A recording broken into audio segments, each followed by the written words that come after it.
ഈശോമിശിഹായിൽ എൻ്റെ ഏറ്റവും പ്രിയമുള്ള സഹോദരങ്ങളെ, പരിശുദ്ധമായ നോമ്പിലേക്ക് നാം കടക്കുകയാണ്. പരിശുദ്ധ അമ്മയുടെ പെരുന്നാൾ. ഈ സമയം നമുക്ക് ചിന്തിക്കാം, ആരായിരുന്നു പരിശുദ്ധ അമ്മ? ആ അമ്മ നമ്മുടെ ഭവനത്തിൽ കടന്നു വന്നാൽ പിന്നീട് ആ ഭവനത്തിലെ വ്യക്തികളുടെ ജീവിതത്തിൽ ഉണ്ടാകുന്ന മാറ്റങ്ങളെ കുറിച്ചൊക്കെ നമുക്ക് ചിന്തിക്കാം. ജോവാക്കിമിൻ്റെയും അന്നയുടെയും ഒരുപാട് നാളത്തെ കാത്തിരിപ്പിന് ശേഷം കിട്ടിയ പുത്രിയായിരുന്നു മറിയ. ചെറുപ്പം മുതൽ തന്നെ പഠനത്തിനായി ദേവാലയത്തിലേക്ക് പോവുകയും 14-ാമത്തെ വയസ്സിൽ ജോസഫ് എന്നൊരാൾക്ക് വിവാഹം നിശ്ചയിക്കപ്പെട്ടിരിക്കുന്ന സമയത്ത് ഗബ്രിയേൽ ദൂതൻ വന്ന് മറിയത്തോട് പറയുകയാണ്, കൃപ ലഭിച്ചവളെ, നിനക്ക് വന്ദനം, നിനക്ക് ദൈവത്തിന്റെ കൃപ ലഭിച്ചിരിക്കുന്നു. നീ ഗർഭം ധരിച്ചൊരു മകനെ പ്രസവിക്കും, അവൻ യേശു എന്ന് പേർ വിളിക്കണം. കൃപ ലഭിച്ചവളെ, നിനക്ക് വന്ദനം എന്ന് പറഞ്ഞപ്പോൾ തന്നെ കന്യക മറിയം എല്ലാം തൻ്റെ ഹൃദയത്തിൽ സംഗ്രഹിച്ചു കഴിഞ്ഞു. മറുത്തൊന്നും പറഞ്ഞില്ല. എന്നിട്ട് പരിശുദ്ധ അമ്മ പറയുകയാണ്, ഇതാ കർത്താവിൻ്റെ ദാസി, നിന്റെ വാക്കുപോലെ എനിക്ക് ഭവിക്കട്ടെ. പിന്നീട് അങ്ങോട്ട് സഹനത്തിൻ്റെ ഒരു നീണ്ട യാത്ര തന്നെയായിരുന്നു. തൻ്റെ മകന് ജന്മം നൽകുവാനായിട്ട് ലോകം കരുതി വെച്ചിരുന്നത് ഒരു കാലിത്തൊഴുത്തായിരുന്നു. എന്നിട്ടും പരിശുദ്ധ അമ്മയുടെ ഹൃദയത്തിലോ ആ മുഖത്തോ ഒരു പരിഭവമോ ഒരു പരാതിയോ ഒന്നും തന്നെ ഉണ്ടായിരുന്നില്ല. യേശു കുഞ്ഞിനെ കൊണ്ട് ദേവാലയത്തിൽ കാഴ്ചവെക്കുവാനായിട്ട് കൊണ്ടുപോകുമ്പോൾ ശിമിയോന്റെ വാക്കുകൾ ഇതായിരുന്നു, നിന്റെ ഹൃദയത്തിലൂടെ ഒരു വാൾ കടക്കും. ആ വാൾ എന്താണെന്ന് മനസ്സിലാക്കുവാനായിട്ട് പരിശുദ്ധ കന്യകമറിയം 33 വർഷം കാത്തിരിക്കേണ്ടി വന്നു. ചെറുപ്പത്തിൽ തന്നെ വിധവയാകേണ്ടി വന്ന ഒരമ്മ,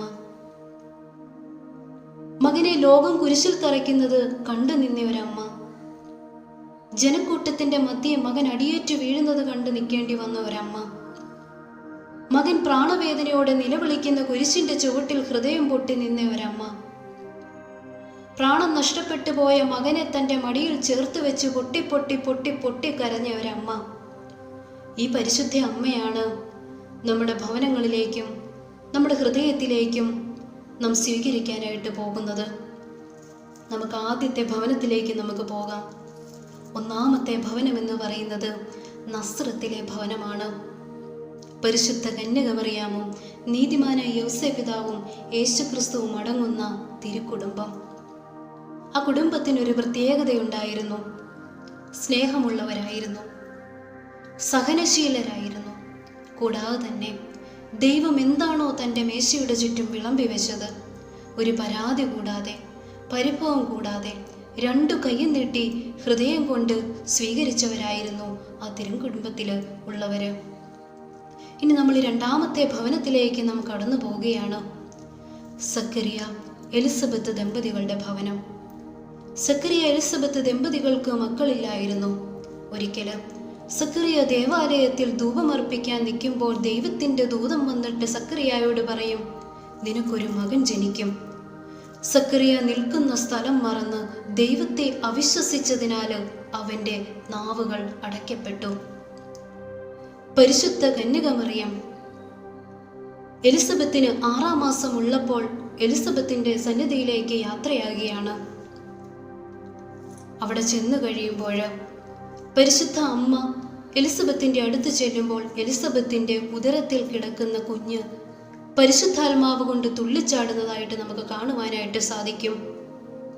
കൂടാതെ സക്കറിയയുടെ നാവുകൾ തുറന്ന് ദൈവത്തെ പാടി സ്തുതിക്കുന്നതായിട്ട് നമുക്ക് കാണുവാനായിട്ട് സാധിക്കും. ഇനി 3-ാമത്തെ ഭവനത്തിലേക്ക് നാം കടന്നു പോവുകയാണ്. 3-ാമത്തെ ഭവനം കാനായിലെ കല്യാണ വീടാണ്. കുറവുകൾ നിറഞ്ഞൊരു ഭവനം, താളം തെറ്റിയ ഒരു ഭവനം, കണക്കുകൂട്ടലുകൾ പിഴച്ച ഒരു ഭവനം. അതുപോലെയല്ലേ നമ്മുടെ ജീവിതവും? ഒരുപാട് കുറവുകളുള്ള ജീവിതമല്ലേ നമ്മുടേതും? താളം തെറ്റിയ ഒരു അനുഭവമല്ലേ നമ്മുടെ ജീവിതത്തിലുള്ളത്? കാനാവിലെ കല്യാണ വീട്ടിൽ വീഞ്ഞു തീർന്നു പോയപ്പോൾ ഒരുപാട് ജനങ്ങളുടെ മുന്നിൽ ആ വീട്ടുകാര് നാണം കെടുവാനായിട്ട് പോയപ്പോൾ പരിശുദ്ധ കന്യകമറിയം അവരുടെ കുറവുകളിലേക്ക് ഇറങ്ങിച്ചെന്ന് അവരുടെ കുറവുകൾ പരിഹരിക്കുന്നതിനായിട്ട് നമുക്ക് കാണുവാനായിട്ട് സാധിക്കും. ഇനി 4-ാമത്തെ ഭവനത്തിലേക്ക് നാം കടന്നു പോവുകയാണ്. 4-ാമത്തെ ഭവനം സിഹിയോൻ മാളികയാണ്. തൻ്റെ മകൻ്റെ മരണത്തിലിരുന്ന് കണ്ണുനീർ വാർക്കാതെ കർത്താവിൻ്റെ ശിഷ്യന്മാരെയും കൂട്ടി പരിശുദ്ധ കന്യകമറിയം സെഹ്യോൻ മാളികയിൽ പോയിരുന്ന് പ്രാർത്ഥിക്കുമ്പോൾ അവിടെ പരിശുദ്ധാത്മാവ് കൊണ്ട് നിറയുന്നതായിട്ട് നമുക്ക് കാണുവാനായിട്ട് സാധിക്കും. അതുപോലെ തന്നെ നമ്മുടെ ജീവിതത്തിലും നമ്മൾ പ്രാർത്ഥിക്കുവാനിരിക്കുമ്പോൾ പരിശുദ്ധ അമ്മയെ കൂട്ടുപിടിച്ച് ദൈവസന്നിധിയിൽ ഇരുന്ന് കഴിയുമ്പോൾ നമ്മളിലേക്കും പരിശുദ്ധാത്മാവ് വന്ന് നിറയുന്നതായിട്ട് നമുക്ക് കാണുവാനായിട്ട് സാധിക്കും. ഇനി 5-മതൊരു ഭവനമുണ്ട്. ഈ നോമ്പിൻ്റെ സമയത്ത് ഒരു വിശുദ്ധിയുടെ അനുഭവത്തിലേക്കൊക്കെ നാം കടന്നു പോകുമ്പോൾ ആ 5-മത്തെ ഭവനമായിട്ട് പരിശുദ്ധ അമ്മയെ നമ്മുടെ ഭവനത്തിലേക്ക് ക്ഷണിക്കാം.